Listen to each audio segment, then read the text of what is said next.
तीन। तो good morning friends, students, viewers, सभी बोल दे रहे हैं क्योंकि जो आप लोगों का इतने दिन से इंतजार था कि झारखंड सरकार कब आप लोगों के लिए जैक का मॉडल सेट निकालेगी, जारी करेगी और आप लोग उस पर तैयारी शुरू करेंगे। तो वो इंतजार खत्म हो गया आपका। अब आपके सामने कल ही यानी आज ही कहिए ये मॉडल सेट आ गया है। अब मॉडल सेट का हम लोग वीडियो बना रहे हैं मॉडल सेट का आंसर के साथ। सबसे पहले 1 से 30 तक का जो एमसीक्यू क्वेश्चन है उसका आंसर हम लोग आपके सामने वीडियो बना करके प्रस्तुत कर रहे हैं।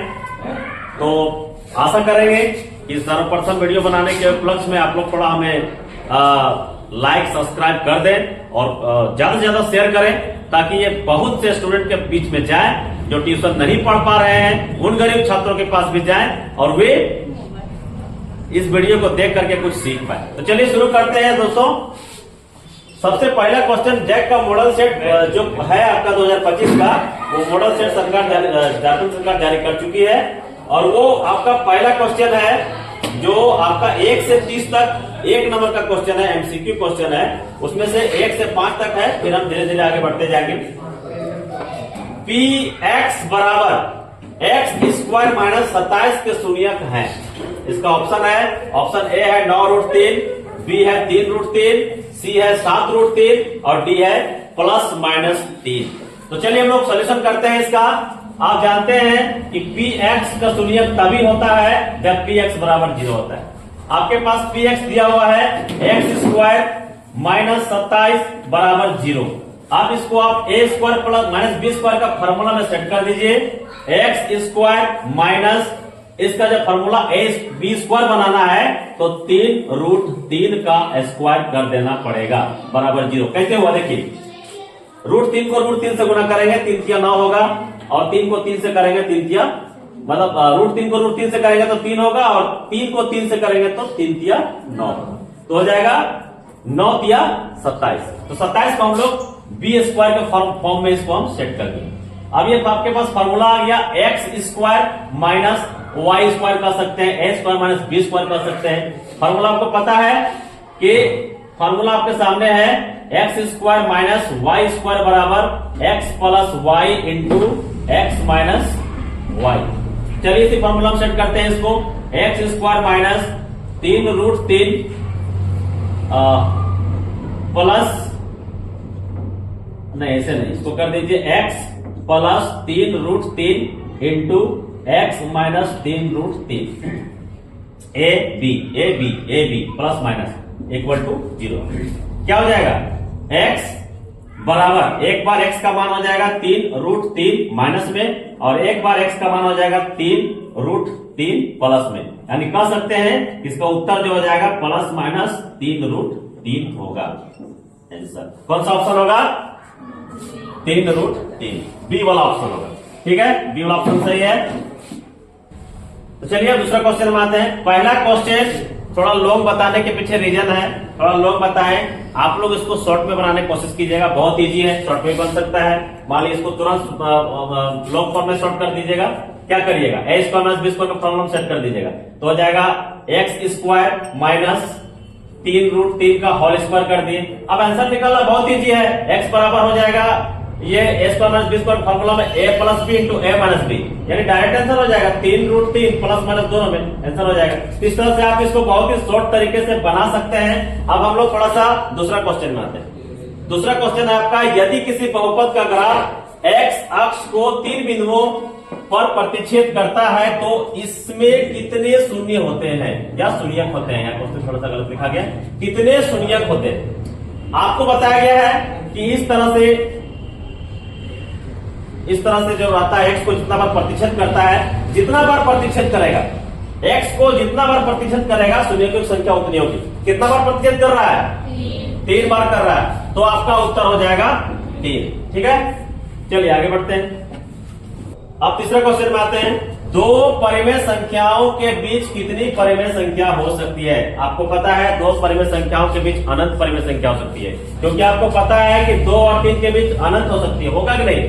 2.1 होगा, 2.2 होगा, इसके बीच, ये दोनों के बीच में भी संख्या निकल जाएंगी, 2.01, 2.02, तो बहुत सारी परिमेय संख्या हो सकती है। तो इसका उत्तर क्या होगा?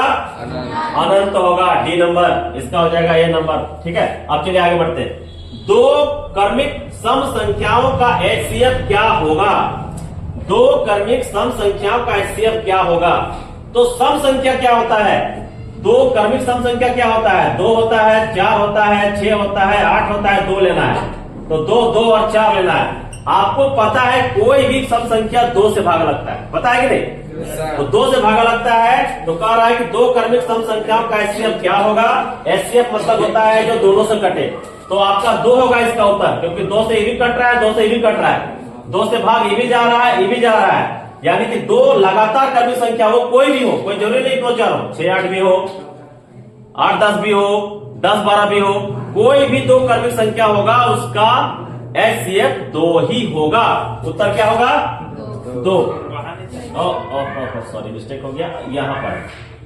दो चरों x y में रैखिक समीकरण ax plus by plus c बराबर 0 है, कितने अधिकतम हल संभव है? तो देखिए, आप यहाँ x का कोई भी मान रखेंगे तो y का, c का कोई भी मान आ जाएगा, x का, y का कोई भी मान रखेंगे तो x का भी मान बदल जाएगा। यानी आप कह सकते हैं कि जितने मान आप बदल बदल के रखेंगे उतने सारे आंसर बदल बदल के आएंगे। इसका उत्तर क्या होगा? अनगिनत। ये कितने हल हो सकते हैं? अनगिनत हल हो सकते हैं। अब छठा क्वेश्चन में आते हैं। छठा क्वेश्चन कह रहा है कि असंगत समीकरण युग्म द्वारा निरूपित रेखाएं होती हैं, क्या होती है? आपको बताए हैं कि संगत जो होता है, संगत जो होता है और एक असंगत होता है। संगत 2 का होता है, किसका? प्रतिच्छेदी का और संपाती का। तो असंगत किसका होता है? समांतर का। कहाँ है समांतर? यहाँ जो समांतर होते हैं, जो रेखाएं समांतर होते हैं, ये कंडीशन में आता है। जो समांतर होते हैं वो असंगत होता है। जो समांतर होता है रेखाएं प्रतिच्छेदी, जब संख्या रेखा में इसको बनाते हैं ग्राफीय विधि से, तो क्या होता है? A1 बटा A2 बराबर B1 बटा B2 बराबर नहीं है C1 बटा C2। ये कंडीशन आता है समांतर। और जब समांतर होता है तो क्या होता है? असंगत होता है। तो यहाँ उल्टी पूछ रहा है कि असंगत समीकरण युग्म द्वारा निरूपित रेखाएं क्या होती है? तो असंगत समीकरण युग्म द्वारा निरूपित रेखाएं समानांतर होती है। यहाँ बिंदु छूट गया है। अब आगे आते हैं नंबर 7 में। x² माइनस 3x प्लस 2 बराबर 0 का एक मूल क्या होगा? गुणनखंड विधि से बताइए इसको, गुणनखंड निकालिए। x² माइनस 3x प्लस 2 बराबर 0। तो इसको गुणनखंड निकालते हैं, क्या करते हैं? दोनों को गुणा कर देते हैं। 2 एकम 2 होता है, 2 एकम 2, 2 और 1 3, यानी कुछ इस तरह से हो जाएगा। x minus 2 into x minus 1, 2 एकम 2, 2 और 1 3, जोड़ने पर 3 आएगा ना माइनस में। तो एक बार x बराबर उत्तर 2 आएगा और एक बार x बराबर 1 आएगा, यानी कि एक मूल 2 आएगा और दूसरा मूल 1 आएगा। ऑप्शन देखिए, ऑप्शन क्या कर रहा है कि कौन सा एक मूल है? तो 1 और 2 में से, 1 और 2 में से एक दिया है कहीं पर? नहीं। तो दिया है कहीं पर? ये वाला C नंबर वाला। चलिए आगे बढ़ते हैं। नंबर 8 बस किया। अरे अब नंबर 8 आते हैं, ध्यान दीजिएगा। नंबर 8 आते हैं। 2 लगातार विषम धनात्मक पूर्णांक ज्ञात कीजिए जिसके वर्ग का योग 290 हो। 2 अलग अलग धनात्मक विषम पूर्णांक निकालने पड़ रहा है जिसके वर्ग का योग 290। तो वर्ग का योग जरा से करके देखते हैं हम लोग। 15 का वर्ग कर देते हैं, कितना होता है? 225 होता है कि नहीं? 17 का वर्ग निकालते हैं तो कितना हो जाएगा? 17 17 ये 289, जोड़ देंगे तो कितना होगा? 9 5 14, 8 2 10 और 1 11, 2 2 4 और 1 5। क्या होगा इतना? 290 नहीं हो रहा है। तो हम लोग आते हैं चौथा ऑप्शन में। इसको भी करके देख लीजिएगा, वीडियो में उतना समय नहीं दे पाएंगे। 11 का रही है 121 प्लस 13 रही है 169, जोड़ेंगे तो 9 और 1 10, 6 2 8 और 1 9, 1 1 2, 290 आया। तो ये ऑप्शन होगा 8वां का D नंबर। ये होगा। ठीक है, चलिए ये नहीं होगा, ये काट देते हैं। अब आगे आते हैं 9 नंबर में। निम्नलिखित में कौन एपी समांतर श्रेणी है? एपी है मतलब समांतर श्रेणी है। एपी को फुल फॉर्म होता है, क्या होता है? अरिथमेटिकल प्रोग्रेशन, समांतर श्रेणी बोला जाता है। तो निम्नलिखित में कौन एपी है? तो एपी होने का नियम होता है कि जिसका डी समान होता है, D1, D2, D3 समान होता है, वो एपी होता है। यहां देखते हैं किसका एपी समान है। 2, 4, 4 में 2 जगह कितना बचेगा? 2 बचेगा। 8 में 4 जगह कितना बचेगा? 4 बचेगा। है, समान नहीं है। यहाँ आते हैं 3 में 1 जगह कितना बचेगा? 2। 9 में 3 जगह कितना बचेगा? 6। ये भी नहीं है, ये भी नहीं है, ये भी नहीं है। यहाँ आते हैं -6 में -10, -6 -10, ये होता है ना A2 -A1। तो A2 -A1 पहले D1 निकालेंगे। A2 -A1 हो जाएगा -6 -10 कितना उतर आएगा? 10 में 6 जाएगा तो 4 उतर आएगा। अब D2 निकालते हैं। D2 के लिए A3 -A2 -2 6 में 2 जगह कितना बचेगा? 4 मिला। डी समान है, यानी अगर डी समान है तो एपी आपका ये सी नंबर वाला होगा। ठीक है, अब आगे आते हैं। 1, 4, 7, 10 के 18वें पद का मान क्या है? आपको 18वां पद निकालना है। क्या निकालना है? A17 निकालना है। A17 का फुल फॉर्म क्या होता है? A+, हाँ तो A18, सॉरी A18 निकालना है। A18 निकालना है तो क्या होता है? A+17D, 17 का 18 हुआ ना। तो A का मान कितना है? A का मान है 1 प्लस 17 गुने D का मान कितना होगा? 4 में से 1 जगह क्या बचेगा? 3 बचेगा। तो यहाँ हो जाएगा 3, हो जाएगा 17 या 51, अरे 52। कहाँ है 52? सी नंबर में, ये सही हो जाएगा। Last year 11 number. 2 समरूप त्रिभुजों के, लड़की लोग बड़े अलग करते, थोड़ा कम करते। 2 समरूप त्रिभुजों के क्षेत्रफलों का अनुपात 16:9 है, तो उनकी संगत भुजाओं का अनुपात होगा। आपको बताया गया है कि जब 2 समरूप त्रिभुज होते हैं, 2 समरूप त्रिभुज होते हैं, चाहे वो छोटा बड़ा हो लेकिन देखने में एक जैसा हो, तो दोनों त्रिभुजों के क्षेत्रफलों का अनुपात, यानी कह सकते हैं एरिया ऑफ त्रिभुज ABC बटा एरिया ऑफ त्रिभुज, चलिए इसका DEF कर दीजिए। DEF जो होता है इसके भुजाओं का, यानी AB बटा DE का वर्गों का अनुपात के बराबर होता है। बाकी सबका होता है लेकिन हम लोग एक ही दूसरी की। तो वर्गों का अनुपात माने क्या? यहाँ कह रहा है कि 16:9, 16/9, यानी 16 का अनुपात अगर निकालेंगे, वर्ग करेंगे तो क्या निकलेगा? 4, और 9 का निकालेंगे तो क्या निकलेगा? 3, यानी कि आपका हो जाएगा उत्तर 4:3। उत्तर हो जाएगा 4:3। ये सी नंबर वाला होगा, ये हो जाएगा सही नंबर। बंद कर। 12 नंबर का क्वेश्चन में आते हैं। समचतुर्भुज के विकर्ण 6 सेंटीमीटर और 8 सेंटीमीटर है, तो इसकी प्रत्येक भुजा की लंबाई क्या होगी? समचतुर्भुज आपके सामने है, आपके सामने समचतुर्भुज है। समचतुर्भुज का विकर्ण आपको दिया हुआ है, विकर्ण दिया हुआ है, विकर्ण दिया हुआ है। ठीक है, अब समचतुर्भुज विकर्ण दिया हुआ है। एक दिया हुआ है आपका 6 सेंटीमीटर का, एक दिया हुआ है 6 सेंटीमीटर का यहाँ से यहाँ तक, और एक दिया हुआ है 8 सेंटीमीटर यहाँ से यहाँ तक। दोनों विकर्ण दिया हुआ है। विकर्ण को D1 से इंडिकेट करते हैं। D1 बराबर 8 सेंटीमीटर और D2 बराबर 6 सेंटीमीटर। तो जब भी विकर्ण दिया रहता है और भुजा ज्ञात करना रहता है तो एक फॉर्मूला आता है।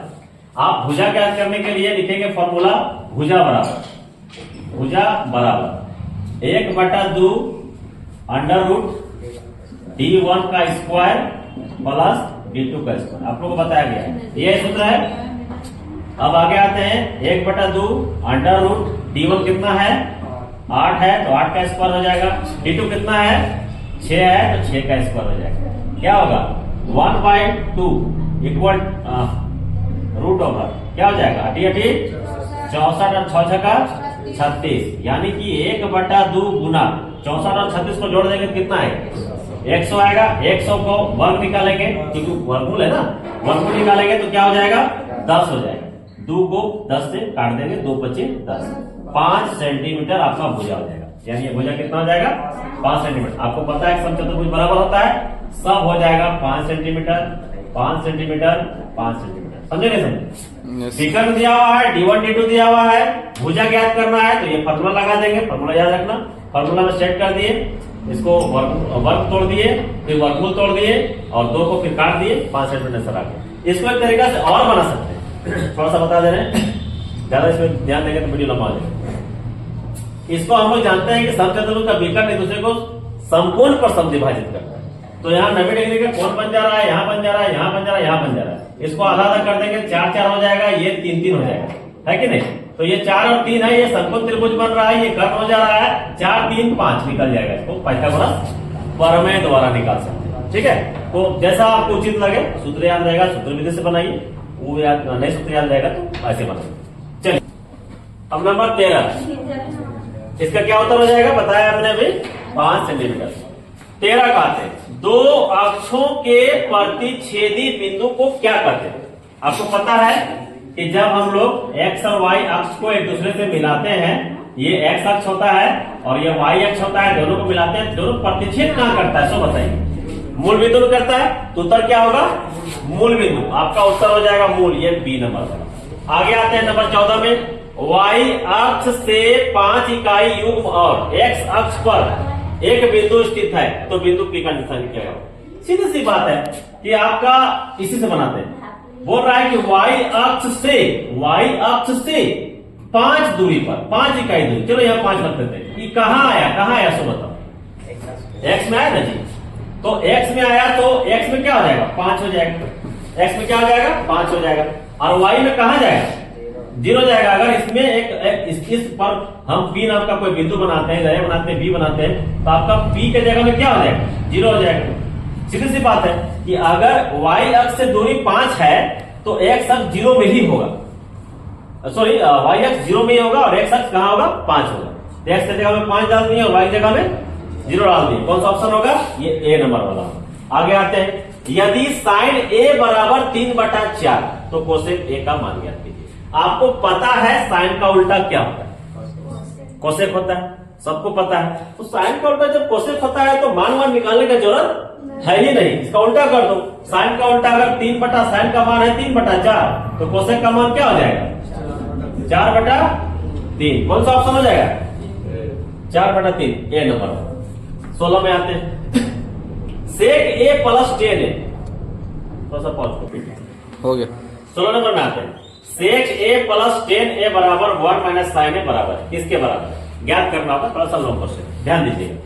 सेक A + tan A बराबर 1 - sin A, सेक को बदलिए 1/cos के फॉर्म, प्लस tan को बदलिए sin A/cos A। पता है ना ये सब? और यहां क्या हो जाएगा? 1 - sin A। रौनक आवाज कैच कर लेगा। 1/cos A plus sin/cos A into 1 - sin। अब आप देख रहे हैं कि दोनों को इसको भिन्न का जोड़ निकालेंगे तो क्या होगा? cos A come cos A, ऊपर में जब दोनों बराबर रहता है तो 10 का 10 उतरता है, पता है, आपको बताया गया है भिन्न का जोड़ 1 + sin A। ठीक है, इसको हम ऐसे घेर देंगे और यहाँ 1 - sin A लिख देंगे। ठीक है, थोड़ा सा लंबा बनेगा। अब देखिए कोस को बाहर कर दीजिए, तो कोस को बाहर करेंगे तो क्या होगा? 1/cos A बाहर हो जाएगा, तो अंदर में आपके पास बचेगा 1 + sin A into 1 - sin A। ठीक है, कोई दिक्कत यहाँ तक?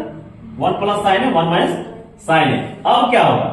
1/cos A गुना कर देंगे, इसको सूत्र में बदल देंगे, A + B into A - P बराबर A², यानी कि एक स्क्वायर को एक भी तो लिख सकते हैं, 1 - sin² A। याद कीजिए 1 sin² A का फॉर्मूला क्या होता है?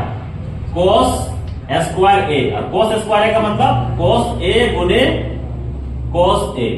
कर सकते हैं ना जी, क्योंकि इसका बराबर होता है 1 - sin² A बराबर होता है cos² A।